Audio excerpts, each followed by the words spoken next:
Good morning and welcome to the Pacific Birds webinar, more on NAWCA, the Standard Grants Program. We will go ahead and do some housekeeping things and let a few more folks sign in as they're adding in pretty quickly here. We're glad you could join us. There are about 30 to 40 people, 35 people or so signed up with us, a mix of state and local agencies, some land trust folks, and some conservation groups. So we have a broad audience. My name is Lynn Fuller. I'll be doing the timing for the program and doing some behind the scenes transition work. If you have questions, please go ahead and type them in the question box. And at the end of Dave Mehlman's first session, we will have a question and answer session where either I will unmute you and you can ask a question aloud, or I will read the question, just depending on the number of people attending and how many questions there are. And if you have any questions for me in terms of logistics, you can also type those into your questions box. So we will start off today with Dave Mehlman, our grants liaison with Pacific Birds, who will run through information about the standard NAWCA program. Glenn Lamb from Columbia Land Trust will join in with us partway through the program as well. And Glenn will sort of share how and why they have used standard NAWCAs and small NAWCAs in their conservation work. So I'm going to go ahead and turn it over to Dave, who will start the presentation.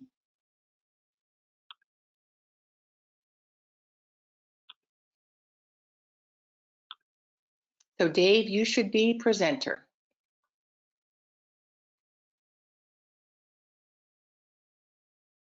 Thanks, Lynn. I appreciate that. Let me get welcome everybody. And good morning, I guess, to everyone, wherever you are. My name is Dave Mehlman. I am the grants liaison for the Pacific Birds Habitat Joint Venture, and we're going to talk today about sort of the second in our series on North American Wetlands Conservation Act. And this one, we're going to focus on the standard grants program, and I'll say right off the bat that a lot of this presentation will assume some level of familiarity with NAWCA, at least at a basic level. If there are things that you don't understand, either contact me sort of offline separately or go back and take a look at our previous call on the small grants program. And as Lynn said, we'll be joined later by Glenn Lamb. So to begin, I just want to review really quickly what NAWCA is and does. It is basically a U.S. federal government granting program to conserve wetlands in North America, meaning the United States, Canada, and Mexico.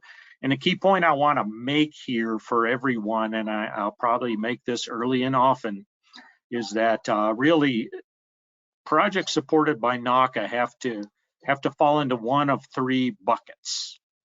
That is a protection bucket, which includes everything you see here associated with protecting or conserving land, the restoration bucket, or the enhancement bucket. If what you want to do can't be fit into one of these buckets, your project is probably not appropriate for a NAWCA grant, to make it quite simply. Again, this is a U.S. federal government grant program. It's administered by the U.S. Fish and Wildlife Services Division of Bird Habitat Conservation, which is actually headquartered at their Arlington, Virginia office. And in this case, the actual projects that are funded are selected by a federal advisory committee called the North American Wetlands Conservation Council.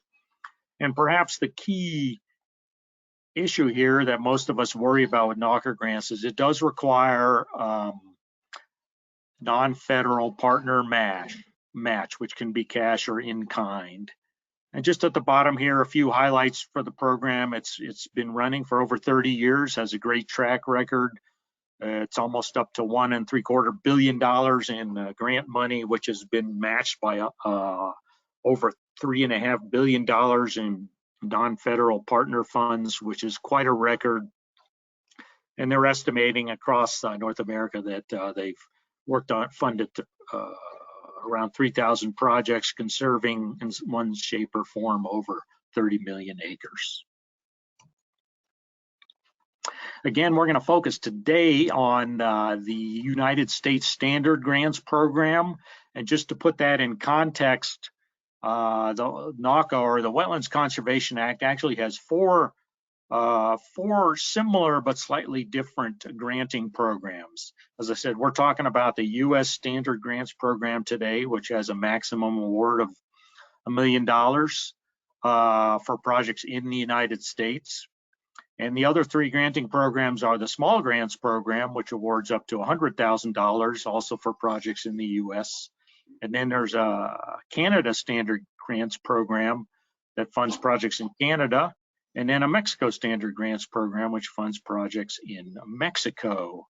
Basically, I'm not going to address the Canada and Mexico programs any further because they're, well, Mexico standard programs don't apply to our joint venture anyways, and the process for both applying for and getting approval on the Canada Standard Grants Program is pretty much very different from what I'm going to describe today. So if we do have any partners from either of those two countries, you'll have to contact me otherwise for more information or consult the appropriate websites. So we're going to dive right in here. Again, one of the foci I want to bring out is the difference between the small and standard grant programs for those of you who might be familiar with the small program and are considering a standard grant. And we've outlined a bunch of comparisons here to sort of try to put it on one page. Again, maximum award size for the standard is up to $1 million. There's an asterisk there, which I won't get into details, but it's possible to ask for more, but that's kind of exceptional. Match requirements, again, you need at least 1-to-1 non-federal to grant requests for both programs, but for the standard grants, it's really much more competitive and it's much better to have 2-to-1 non-federal. It's not so important for the small grants.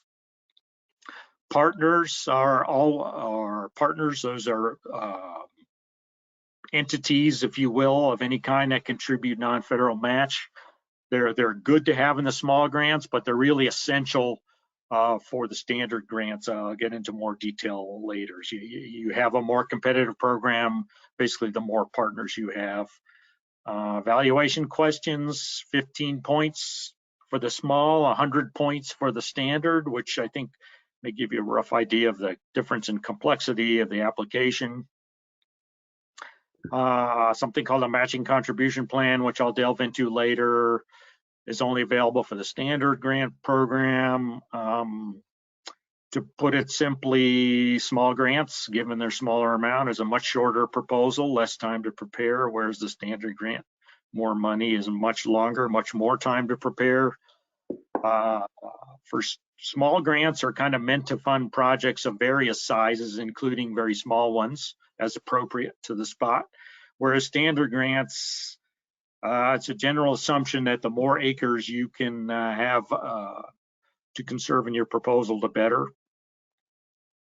The standard grants also put some emphasis, or a lot of emphasis, I should say, on what are called national wetland priority areas, where those are not really considered in the small grants. Information level is correspondingly lower for small and higher for standard. And then for the standard, one additional piece of information that sometimes requires a lot of work is you do need a detailed tract by tract work plan for each tract included in your proposal. So moving along a little bit. So again, those of you potentially considering the standard NAWCA program, or if you are familiar with the small NAWCA programs and you're trying to determine how to step up, so to speak, here are some of the attributes that I personally, or I should say we in the JV here, recommend that you consider when thinking about a standard NAWCA. Again, these are generalized guidelines. It's very hard to get all of these in one proposal, but the more you can sort of maximize or optimize, the better. And these are listed here. Again, more acres, say in the order of thousands, is very helpful. Projects located in at least several of the national priority areas. There are 4 of them. If you have that 2-to-1 non-federal match, again, you don't necessarily have to go over that, but the closer you are, preferably at 2-to-1, the better.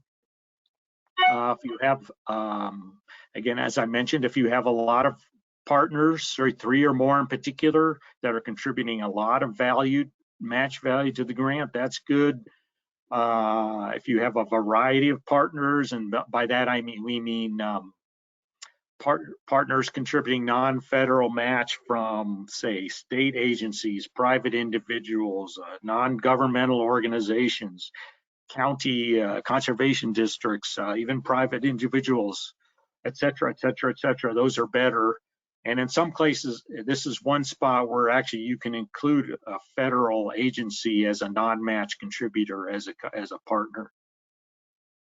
And then finally, if you have the information, as I mentioned, standard NAWCAs are information rich. So the more you have and the more compelling case you can make for the value of your project, the better. Brief outline here of what's involved in the standard NAWCA proposal outline. Again, these are all sort of the major key pieces that have to be worked on to fill out your proposal, and we'll go step through those in here. And I put some pretty little maps up here to show you, and that you know, a good map is always very helpful. So it's important, I believe, to invest yourself or have a partner with decent mapping capabilities to show everything in your project. You'll also, for better or worse, have to fill out this kind of detailed financial table, which is somewhat lengthy and tedious, but basically the idea is to give an idea to the Fish and Wildlife Service and the reviewers how you're proposing to allocate your match and grant expenditures. Basically, there's one line in the table for each activity. That is whether it's fee acquired or restored or enhanced, et cetera, per partner per tract. And this is a sample table filled out here to give you this. And in the columns, you differentiate between what are matching funds, what's going to be funded by match, what's going to be funded by the grant. And I'll also point out here, you can also add in, as with many federal grants, indirect costs for those of you who worry about that stuff, which is most of us in the nonprofit world and some agencies. And then you sum everything up. And I can assure you from prior experience that if your numbers don't add up, they will send it back to you and ask you to make them add up. Again, as I mentioned, for each tract in a standard grant, you have to fill out these little bit of work plan for each tract, which describes, as you can see here, the name of the tract, how many acres are affected, roughly where it is, who owns it, and then what kind of activities, acquisition, restoration, enhancement, et cetera, you're going to do on the tract, and a brief description of what the activities are, and then a little tract budget of how you're going to allocate the funds for that, each of your tract. And again, I worked on NAWCA grants for many years. Sometimes these standard grants can have 20 or more tracts in some places of the country. So this, again, is something that can potentially take a lot of time.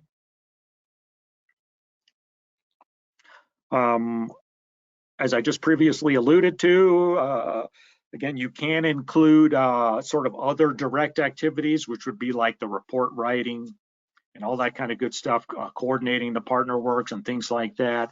So I include this as a reminder,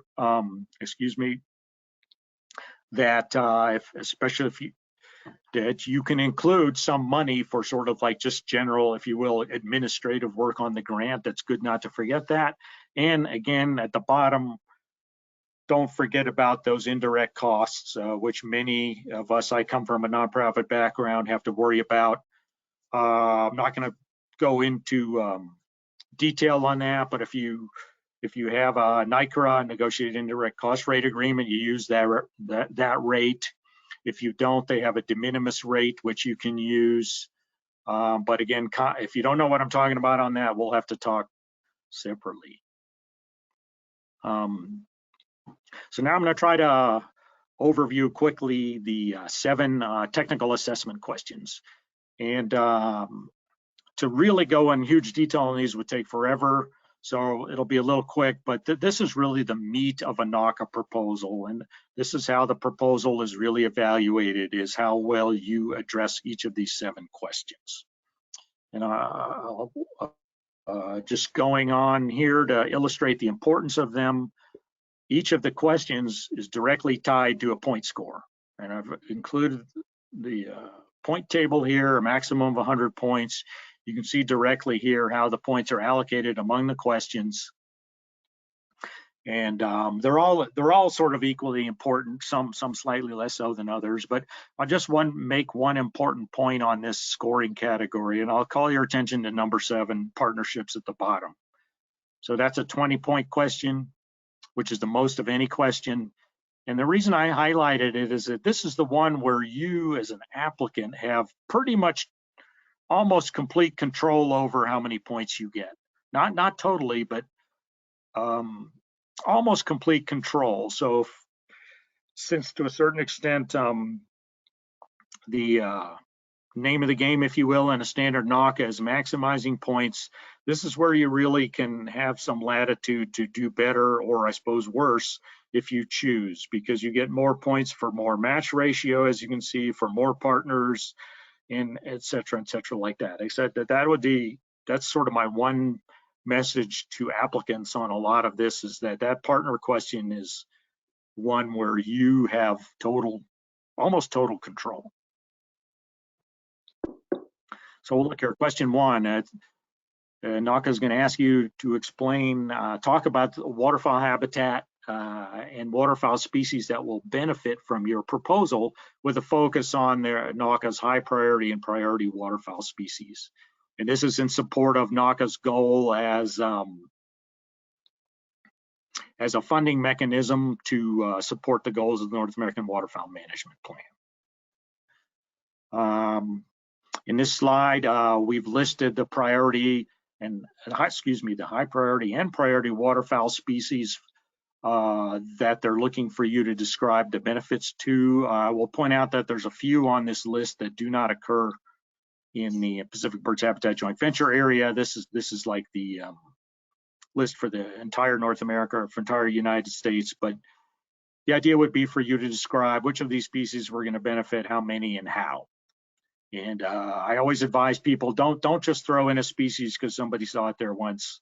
There's really those are pretty easy to detect by the reviewers, and it's really hard to argue that there's a benefit to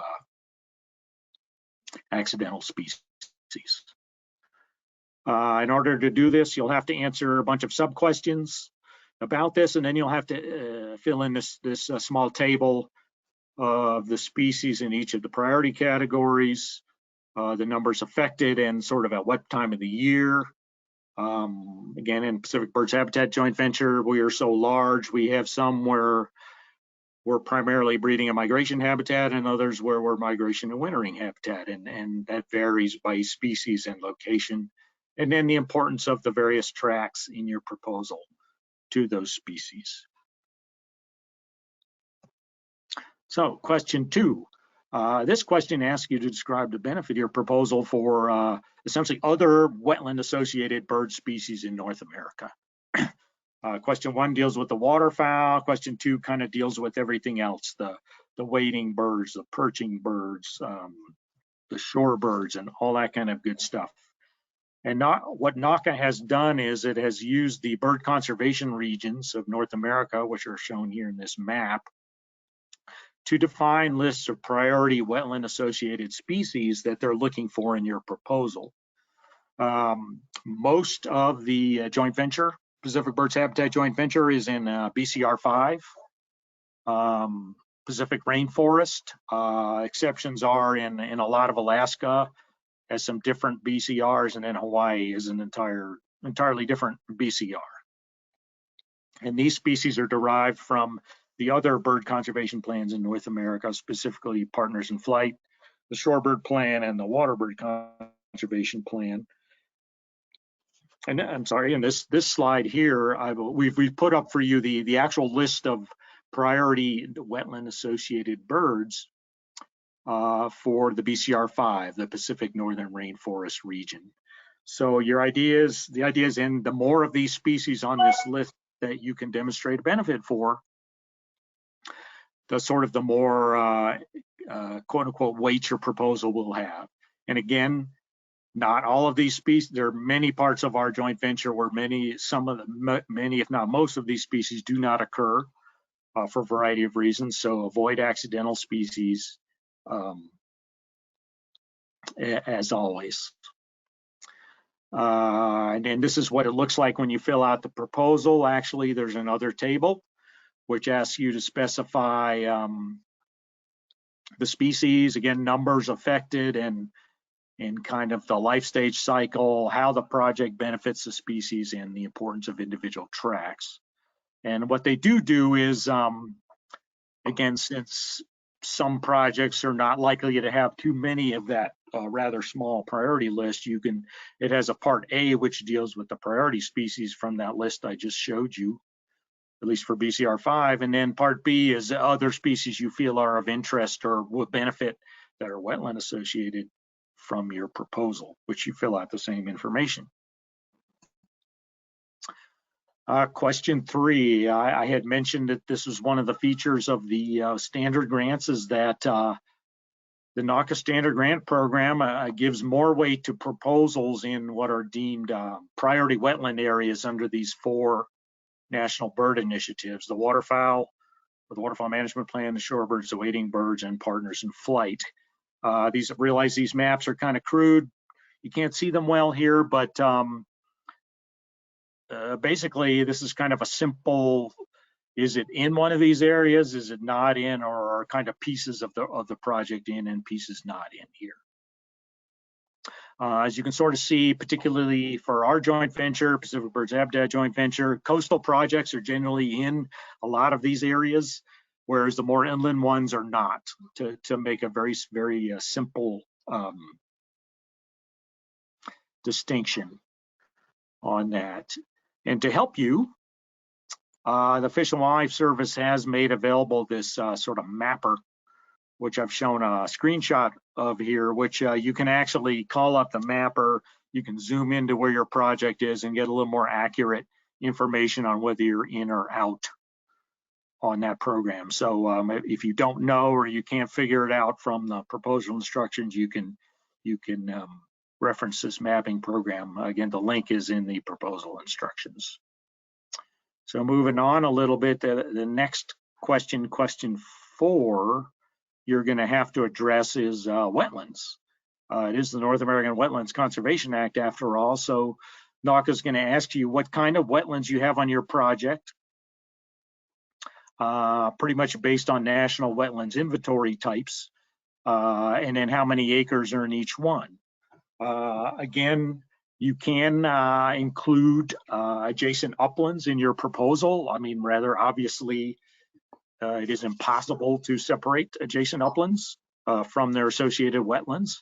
But what they're trying to ask you here, as we've shown in the little table in the bottom corner here, is you want to split out the acres by the sort of activity, again, whether it's acquisition, restoration, enhancement, and by wetland types. So again, it should all add up at the end to the total number of acres your proposal affects. And here's an example just for you to look at of a filled out table, how somebody has allocated all the acres in their proposal across all the different lines. And then there's a bottom part, as you can see, which kind of breaks out the tract acres in each category too. And one of the reasons this is important is this is one of the things when your project is done, NAWCA is going to want you to verify that you actually did your activities on these number of acres.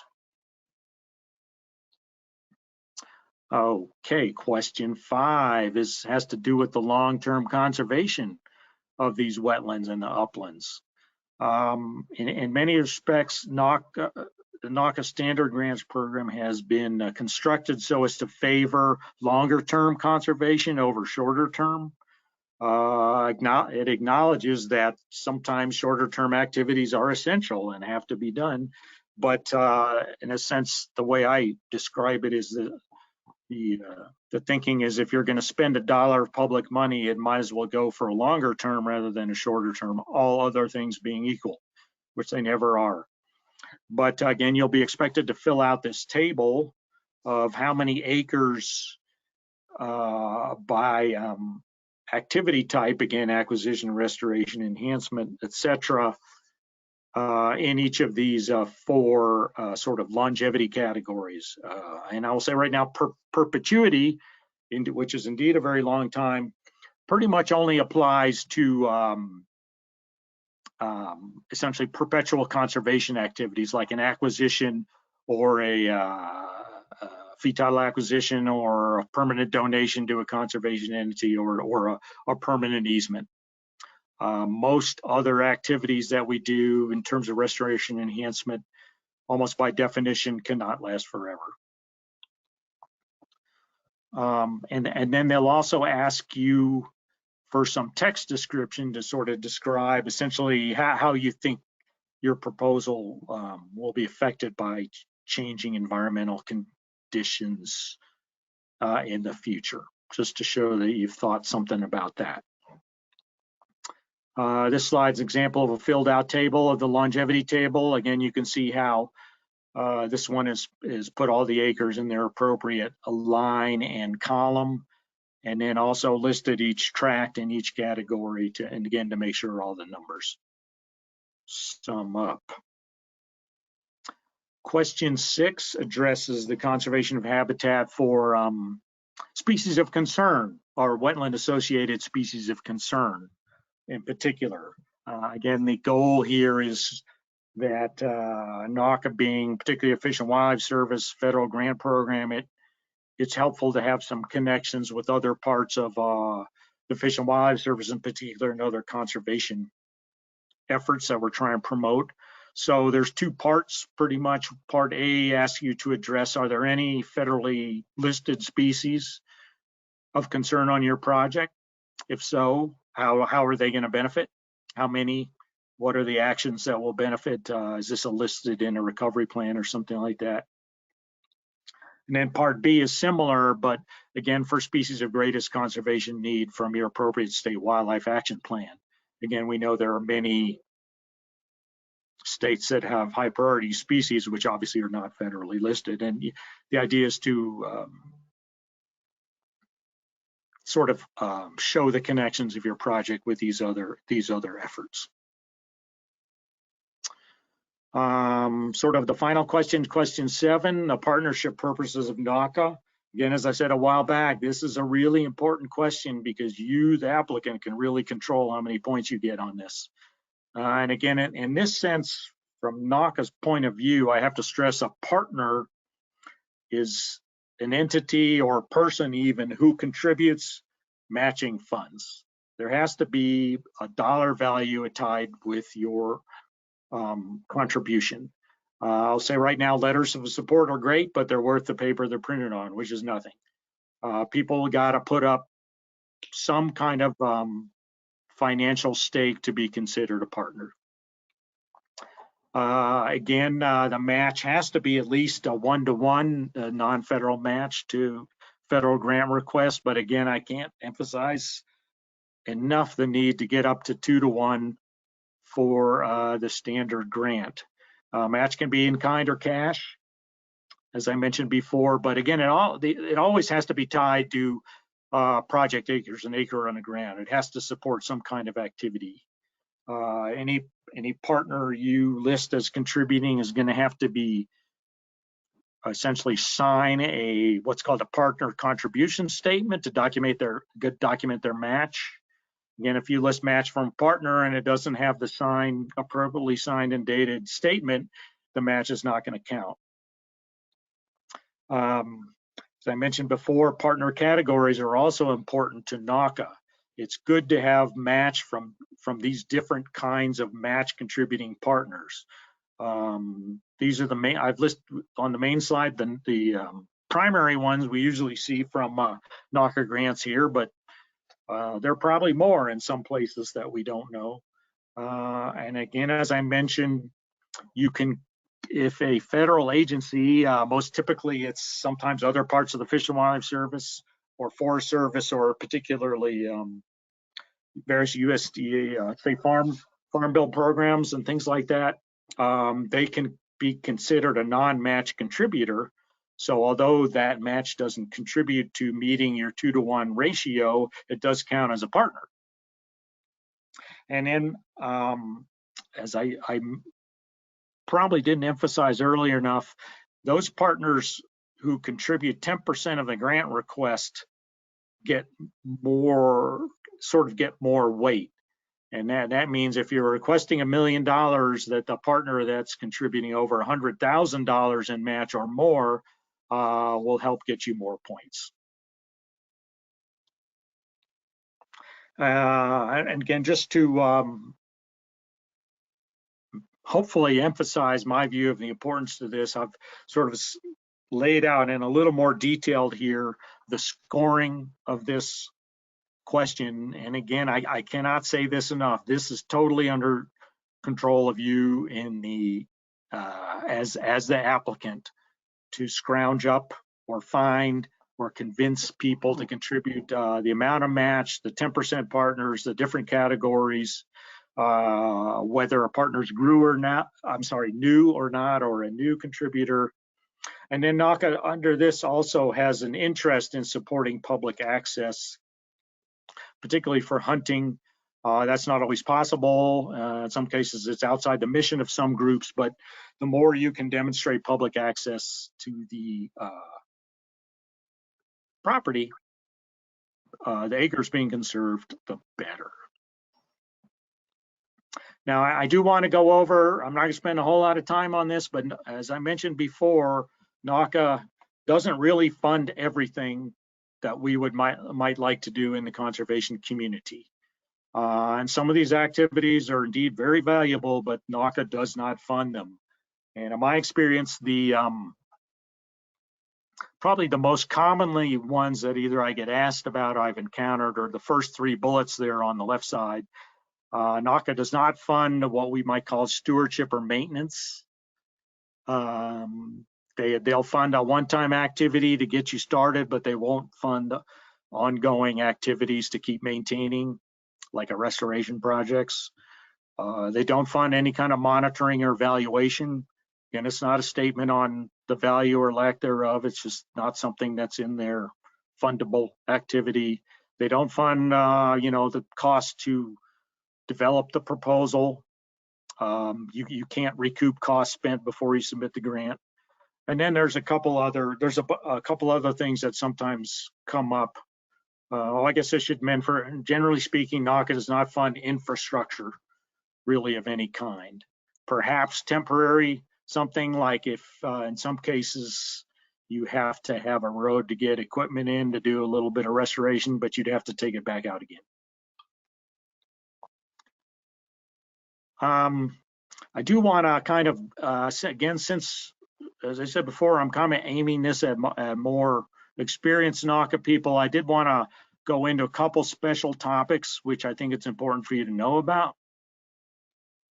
The standard grant program has something called a matching contribution plan. And this comes into play where every now and then, again, those of you who write NAWCA grants and have trouble finding match may find it hard to believe, but it has happened every now and then. Sometimes a project emerges where there's a huge amount of match was spent on something. Typically, this might be a large acquisition or like a donation of a really big, important wetland tract. The best example I have is maybe 10 years ago, there was a donation in Louisiana of an area that became a state wildlife area that was valued at like $40 million. again. So this comes into play when you have those occasional match things that are really, really huge. Now, obviously, you could use $40 million in one grant, but a 40-to-1 match is wasteful. I think that's the thought here. Everyone thinks that's very wasteful. So the matching contribution plan essentially allows you to, quote unquote, bank that match to use in the future for more years than it normally would. Again, it gets a little bit complicated, but, and I would urge you, if anyone thinks they have a situation like this, to talk to me a little bit. But normally speaking, match, especially in-kind match, expire is only good for 2 years from when the expenditure is made. And so the matching contribution plan will extend that to 5, so that's over double. And it's theoretically possible you could ask for an extension on that if you run out. So again, to make it, I want people to be aware of this, but again, it's most valuable if you have really high value, again, greater than 2 million, or in fact, much greater than 2 million sort of acquisition or donation, which it's kind of wasteful to use the whole thing in a single proposal. But again, if you want to do this, you have to sort of apply for your match to count. You have to describe what it is, what the source of the match was, what the need is, and then they ask you to kind of sketch out how you propose to spend it over that 5-year lifespan. Second special topics. Again, I come from a nonprofit background originally, so those of you who do, I do want to highlight state those of you who sort of focus on real estate acquisition or easement. NAWCA does fund a lot of these acquisitions and easements, both with the grant side and with match side. But I always want to make sure you need to understand that you need to be familiar with and follow the current federal real estate acquisition guidelines if you're going to do this. And sometimes these periodically change, so it's good to get the updated information. But key issues which sometimes trip people up is you have to have a current appraisal, less than a year old.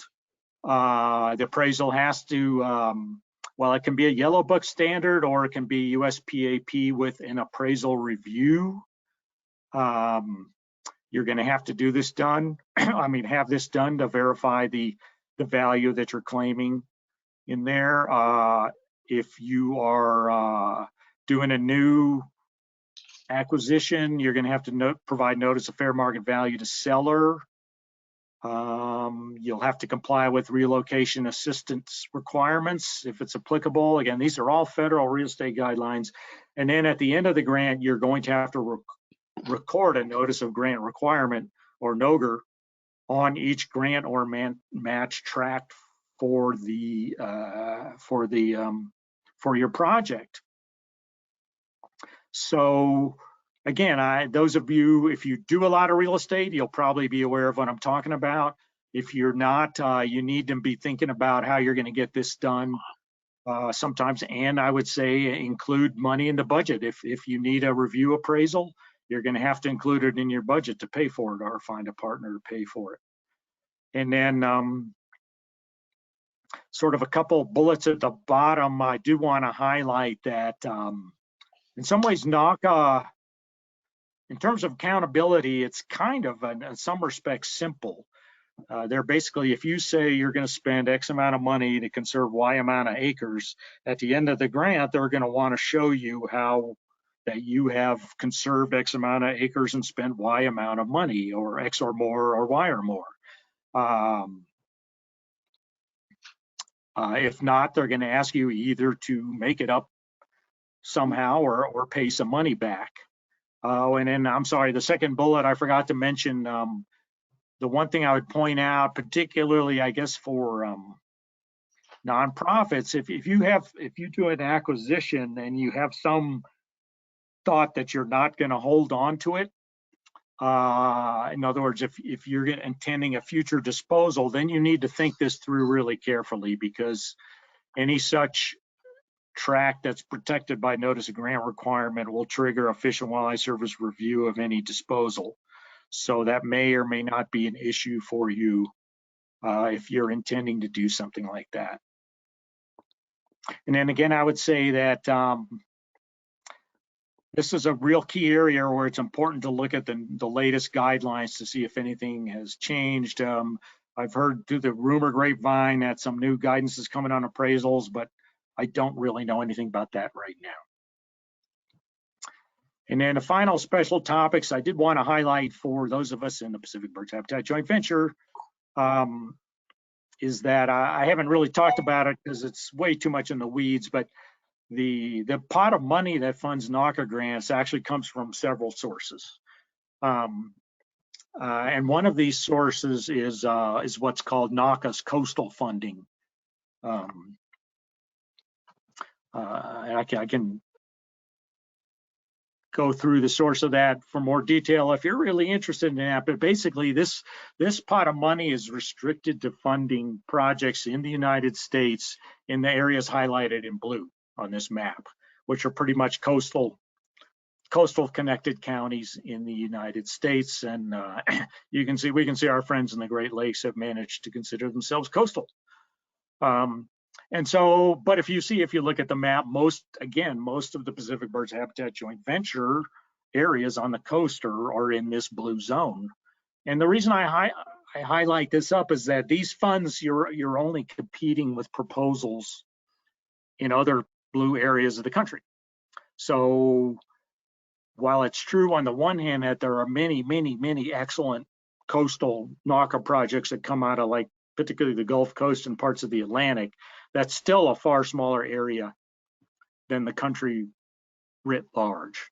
So that's one advantage we do have here in the Pacific Birds Habitat Joint Venture, is that many of our projects, again, the ones on the coast in particular, are sort of have a bit of a relatively less competition for NAWCA funding than others. And so that is the last of my special topics. And so I am going to turn it over now we are going to turn it over to Glenn Lamb to talk in a little more detail about how he's used NAWCA grants. Thank you, Dave. And I'm going to do the transition here, and it's probably to take the simplest route would be that Dave, you just keep on as presenter, but I will hand over the keyboard and mouse control to Glenn at this point, and he will run through your presentation. And a reminder to folks, I don't see any questions, and Dave, we're right on time. That was really informative. Thank you. And Glenn's presentation will be between 10 and 15 minutes and get a little bit into the why of NAWCA and how the Land Trust has done that. And then Dave will wrap up with a few slides at the end, and we'll have contact information. Since there's no questions now, a reminder that type them in the question box if you do have a question. And at the end, depending on time, I may just unmute the audience if we want to have people ask questions that way or have a short discussion. We will see how our time goes. Glenn, I am going to give you the keyboard and mouse. And just be patient with a short transition here. Yeah, so glad to be here with you all. I'd love it if we could be more present with each other in so many different ways. And I'm gonna, and Lynn, I haven't seen the controls show yet, but I'll just, if you wanted to advance to the next slide, you could, but I'll also just wait for those controls to show up. We have, Columbia Land Trust has now applied for 9 NAWCA grants over the last 20 years. And that has, we've secured about $9 million, about $1 million per NAWCA. And that's resulted in those being new grants coming to us. And then the value of the match that we've brought forward has been more than $20 million.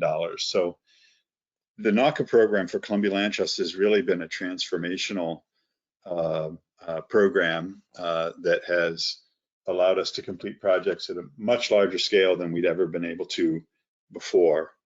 And then I'm still not seeing the controls. Yeah, Glenn, I'm going to go ahead and just have Glenn advance the slides. Okay, great. I'll just make a note.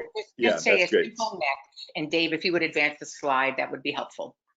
Yeah, and I'll just ask for that as I go. Thank you. And so Dave, you with us there. So just a little bit of background for Columbia Land Trust. We're conserving the Northwest for people and nature, and then to the next slide, Dave, where this is the area that we're working in, and I don't know if you can see my cursor here, but here's the Portland, Vancouver area is kind of right in the middle, and the service area is both in Oregon and Washington, going from the east side of the Cascade Mountains all the way to the Pacific Ocean. And it includes both the Columbia River estuary and Willapa Bay, which is just north of the mouth of the Columbia River. And then the yellow here is the properties that we've conserved up and down the region, and the darker shaded area are our priority watersheds or conservation areas. And so then the next slide, and this is maybe a little bit of a goofy slide, but I'm just wanting to bring the attention to, until we started to apply for NAWCAs, we were really looking at, and then Dave, if you hit one more click, I think there'll be a little, there you go.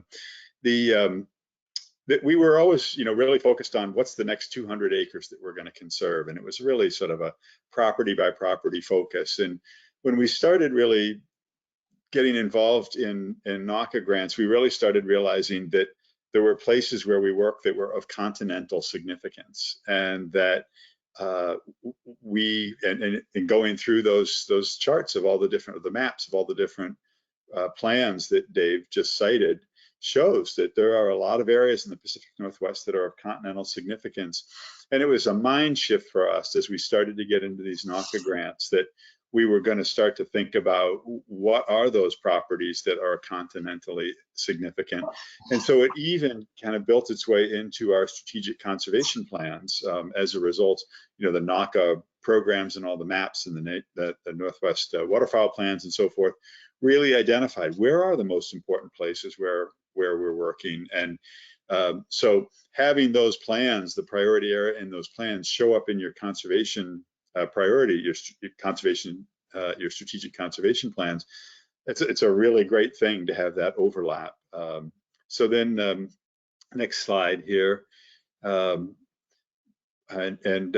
this is just a reminder for me of how, what a continentally significant area looks like. That's Willapa Bay over there on the right, the Pacific Ocean on the left. These are freshwater wetlands right in the middle. And so for us, as we began to apply for NAWCA grants, just having the combination of wetlands that you see just even in this one slide, from freshwater to saltwater and coastal, and it's just, again, an example of how having your focus areas be those that also line up with these national and international plans ends up both directing you to really important properties, but also aligning you well with funding sources. So then the next slide, I think I begin to show here that, and this is an early slide for us, you'll see some evolution of our mapping products. I think this was not too far.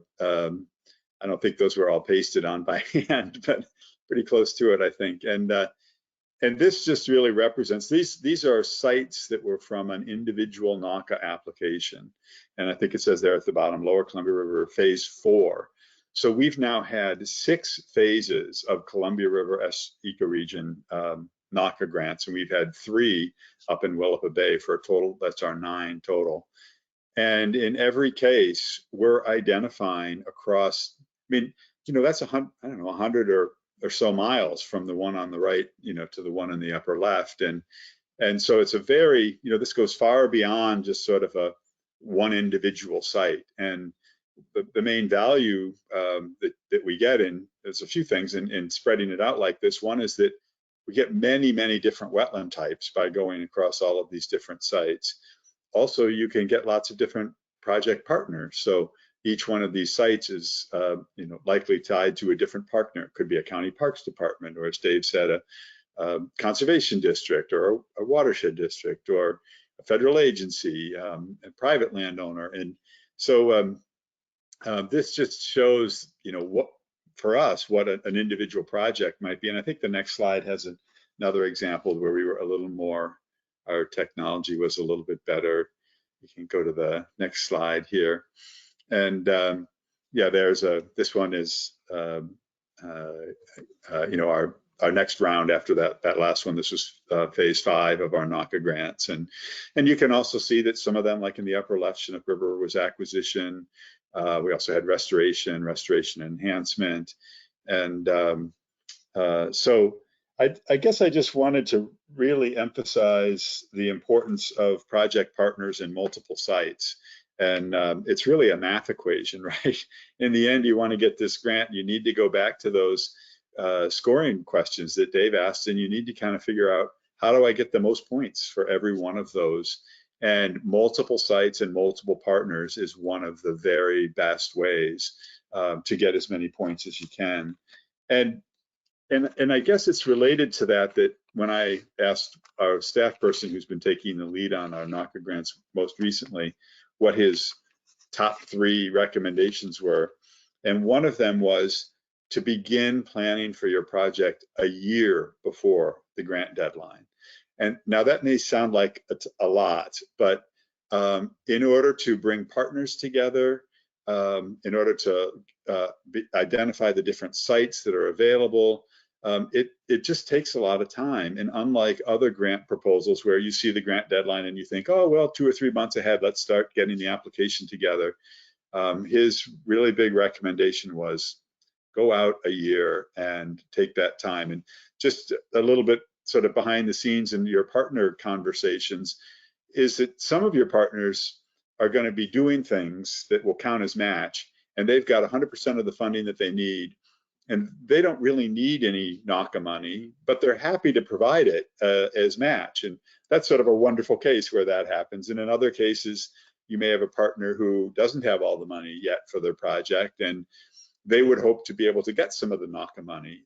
So for us, when we design these projects, we have revenue flowing to many of the partners. This is not all I don't think we've ever done one where the $1 million just comes to Columbia Land Trust. It's part of the development of the partners, is figuring out who needs the money for what purpose, and it's sort of you need to figure out how that $1 million, how it's going to go, and you can't have anyone who sort of wants to claim the whole thing. You want to have it spread around the different sites, and sometimes a partner will join up because they're getting money. In other cases, like I said, they'll join up as offering match and they won't even need any money. But it just takes a long time to kind of think through all of those things. And let's see, I think you can go to the next slide here. This is just acknowledging that, so of all those dots on a page, we'll have an individual site like this that will identify, and then Dave's point of identifying the different wetland types. Another thing that's been critically important to us is to have a biologist or a wetland scientist on your team. And it could be one of your staff members, or it could be a partner staff member, or it could be a partner who's not even a partner from the sense of an individual NAWCA application, but somebody who's just willing to help you out. And we found some national nonprofits. Our first standard NAWCA grant, Ducks Unlimited, they did they were so generous and really helped us understand how to put those tables together. And looking at an individual site like this, just categorizing what the different wetland types are and what changes you expect over time. Some of the questions that Dave was going through, they're kind of complicated questions, and you really, really benefit to have a scientist on your team, if not helping to lead the effort. So then the next slide, I think I just showed, that this Chinook River wetland is a big, wide open natural area. This is in the city of Vancouver, and just acknowledging that our partners can bring very, very different sites, and that Mimsy Marsh is a urban wetland area that was being acquired, and the acquisition of that wetland and the Columbia Grove site counted as match. And so the nature of the individual projects within a single grant can be quite different. So then the next slide. Oh, this was, I just wanted to show, this is a project that we're then going to show an aerial, and this is starting to drive at my broader single point is that NAWCA applications have been transformational to us. And it's in part because we're able to start to accomplish things that are continentally significant. And in this case, if you look at that, there's a number of sort of blue outlined areas there. There's one that has a little thumb that kind of points up to the northwest or to the left. And if you'll, that's where then the next slide we're going to show an aerial, two aerials photos on the next slide. And this is that property, and the one above is before the restoration, and the one below is after the restoration. Now, granted, that's at high tide below, so it's not always completely flooded like that. And but this is the kind of impact we have on an individual property. And if you magnify that by 10 different properties on a site, then it is really continentally significant. And it was a property like this that I remember one year, because there were thousands of acres and part of this individual grant, that we started contacting the media to say, hey, wow, we've got this amazing thing that's going on. And I remember the Oregonian, the paper of record from Portland, came out with a photographer and a reporter to learn more about and we'd never been able to get them to come out on any of our properties ever before. And because of the significance of this project we were doing, they came. And while we sat there, the photographer, we were watching a blue heron that seemed to be wrestling around in the mud with its beak. And while we watched, it successfully extracted a snake out of the ground and flew off with this snake hanging out of its bill. And needless to say, the Oregonian put that photo on the front page of the paper because it was such a wildlife dramatic photo. And that ended up having our story splash, into everyone's home. And then if you can go to the next slide, what that ended up, this is an aerial view of that kind of wetland restoration at that Candle property. And then one more slide, and it's this next one that shows what that did for us. This is the Portland, Vancouver urban area, Portland on the south side of the Columbia. That's the Willamette River flowing northward. And each one of those checks, and these checks are from probably 6 years ago now, represents a family that's enrolled in our backyard habitat program. And my broader point here is that we went from, before our first NAWCA grant, we probably had about 100 members, to within a year, after all that publicity and our sending out fundraising letters, we had more than 1,000 members. It was 10 times the members that joined following the publicity that came from that NAWCA grant and our fundraising efforts. And we now have, this slide I should update, but we now have 6,000 families that have signed up for the Backyard Habitat Program. And I really think that a lot of it is they've seen these really big projects that have succeeded across the Columbia and the Willapa Bay area. And they want to do their part, and this is how they can participate. So, and then I think that might be pretty much through what I had here. I do want to emphasize Dave's point. If you can get partners that are giving at least the $100,000 match, that's just one more way to get more points. And then finally, just to get help. And Dave is a great place to start. But also, if you have other partners who've applied for NAWCA grants, I've found every single time I've asked our partners who have experience with NAWCA grants that they're more than happy to help us succeed with them too. It's just been a really generous spirit. So that's what I've got. Glenn, thank you so much. I think at this point we have a question for Dave and one for Glenn, and I'd like to put those toward the end, because Dave has a few more slides. So Dave, why don't you just wrap it up and then we can do questions. Sure. Can you hear me? Yes, thank you, Glenn. That was awesome. Yeah, Glenn, thanks. I'm going to conclude by saying what Glenn said. Anyways, okay, just sort of to kind of conclude my little part of the talk here. Again, as Glenn said, there are lots of areas you can get help with the grant, NAWCA grants. We here at the joint venture are more than happy to help out at kind of all stages of the process, maybe particularly better at the early stages when you're trying to pull it together. We can also look at a draft grant and sort of comment, see how you can tweak it as needed. All the resource ages, federal, state, or other partners, local levels are helpful. The Fish and Wildlife Service granting website has kind of all the information you need, probably more than you need, on all sorts of stuff related to NAWCA. And then our own website, Pacific Birds Habitat Joint Venture website, we've got some stuff up there too, including tips and tools and some of the overview and all that kind of good stuff for there. Just a quick overview. Again, I thank you, Glenn, for saying that. I can't emphasize enough the need to start these NAWCA grants significantly ahead of when you're planning to submit.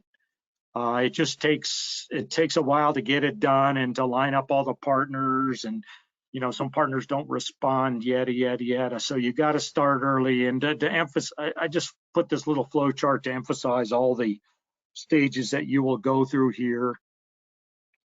And then this also sort of illustrates some people sometimes interested in what actually happens to your proposal once it's submitted. Basically, there's a review step by the Fish and Wildlife Service for eligibility. Sometimes people include inappropriate stuff and they got to get kicked out. They are evaluated again by the North American Wetlands Conservation Council, who basically crunch everything together and sort of recommend proposals for funding based on money available. And then that proposal goes up a chain to the full Wetlands Council, and then actually to the Migratory Bird Conservation Commission.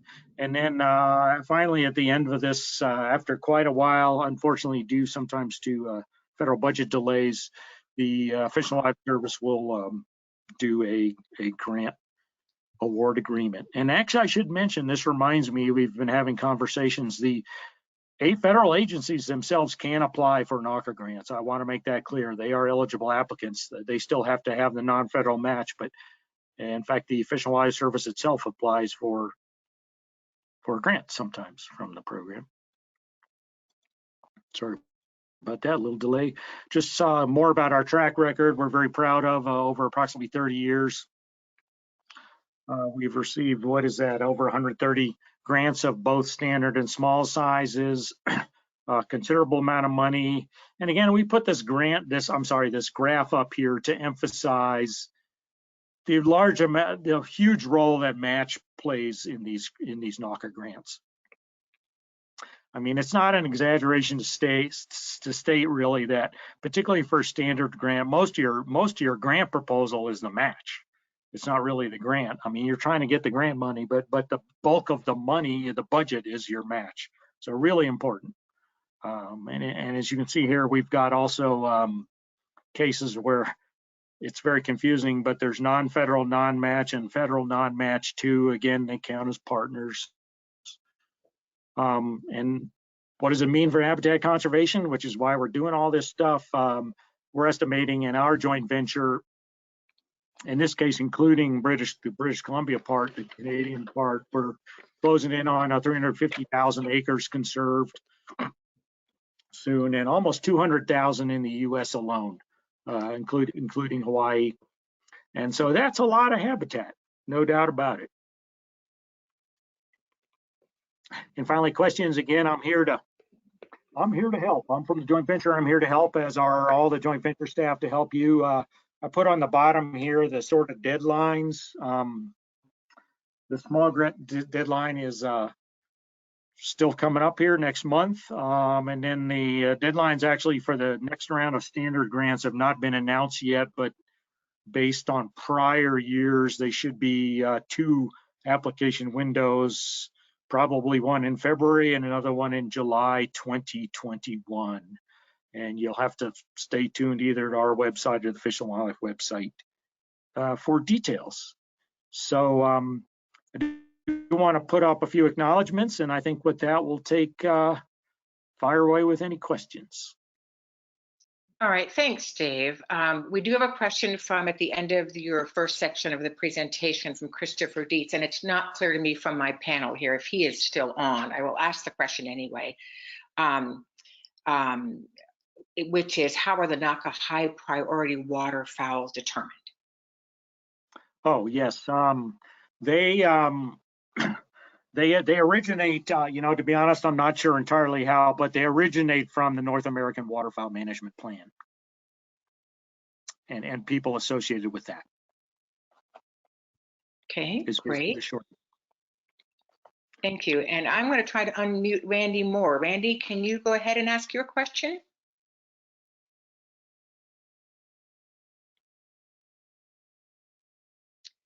And I'm going to go ahead and read the question. I'm not sure if this is for Dave or for Glenn. So I think whoever would like to tackle this one, probably for Dave. In your expert opinion, how likely is Fish and Wildlife Service to fund a NAWCA standard grant that scores 0 for technical assessment question 3? I'm thinking specifically of work in willow, cottonwood, riparian forest in the desert Southwest that's outside the San Pedro River corridor, which is a PIF NAWCA priority area. In a nutshell, the focus would be on gallery forest and riparian landbirds, some listed species, and not waterfowl. So a little out of our area, but you could probably tackle that one still, Dave. Yeah, that's a very interesting question. I don't know. I guess my gut feeling is it would be kind of on the margin. Yeah, I mean, again, you suffer, or a proposal like that would suffer from losing points because it's not in the priority areas. However, it might be possible to make up some ground in other areas of the proposal, like a lot of other wetland associated priority species and things like that. But yeah, it would be, that's a tough call. That's a tough call. There's, I agree that you'd kind of have to hit it out of the park in some of the other categories. But the other thing, there is a very much smaller funding source. The Neotropical Migratory Songbird Act has some funding. It's much smaller, but and I don't have the details on that. And Dave, I don't know if you or Lynn, if you do, but just anyway, that's one that we've used to the tune of tens of thousands of dollars to support us in some upland areas. Just another thought. Yeah, that's a great idea, Glenn. I've been so channeling NAWCA here, but yeah, that's the Neotropical Migratory Bird Conservation Act, and NBCA might be a more appropriate source for that because it's really focused on high priority, on neotropical migratory birds, much less on the waterfowl part. True, the disadvantages are that it's a smaller pot of funding and a higher match requirement, but actually you might look into that. Whoever asked that, and in fact, it's the same part of the Fish and Wildlife Service runs that granting program as runs NAWCA. So if you get to the NAWCA site, you can fish around go up on some of their grant programs, and you'll see it there. And we found with that Neotropical Migratory Songbird Act, it's a little bit like NAWCA in the sense that if, for us, the American Bird Conservancy has been a really key partner in that, where they may be familiar with partners that are working across a flyway. And so it may be that there's a total $1 million grant under the Neotropical. Actually, I don't think they're ever quite that big, but the funds would be distributed across a number of partners who are working on habitat for birds across their migratory corridor. So you can be more competitive for that in the same kinds of ways that you can be more competitive for a NAWCA grant. Great, thank you. And Randy is still with us, but we have microphone issues. So hopefully that answered your question, Randy. And I would encourage you just to go ahead and contact Dave or Glenn if you want to dive into that question a little bit more. It looks like we have one more question from Andrea Berkeley. Andrea, I am going to try to unmute you and see if you can ask the question yourself. And if I don't hear from you, I'll read it out loud. So you are unmuted.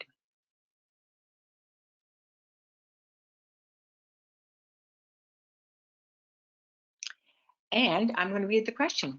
Do we have a sense of how the track record slide, Pacific Birds, JV areas, NAWCA grants are awarded, and the match brought in compares to other parts of the country? I'd say that's for you, Dave. Yeah, I don't know exactly, but I would say it's pretty similar. Most of what I've said applies to NAWCA grants across the country. I guess the only exception might be some of the prairie pothole region. They can get away with a little less match ratio because they're in all the priority areas. I mean, they have clear, demonstrable high value to priority waterfowl species, et cetera, Same perhaps for some of these other high priority areas in the country, like the Gulf Coast and to a certain extent, Central Valley of California. But I would say this is not dissimilar to other parts of the country. Great. And I think that is all the questions. And so that ends the presentation. And we thank you for attending. And this has been recorded. So as of tomorrow, you'll get an email with a recording if you missed something. And on our website, you can find Dave's contact information, and you can contact Len if you would like to through Columbia Land Trust. So I'm going to go ahead and end the presentation with thanks for attending. Thank you. Thanks all.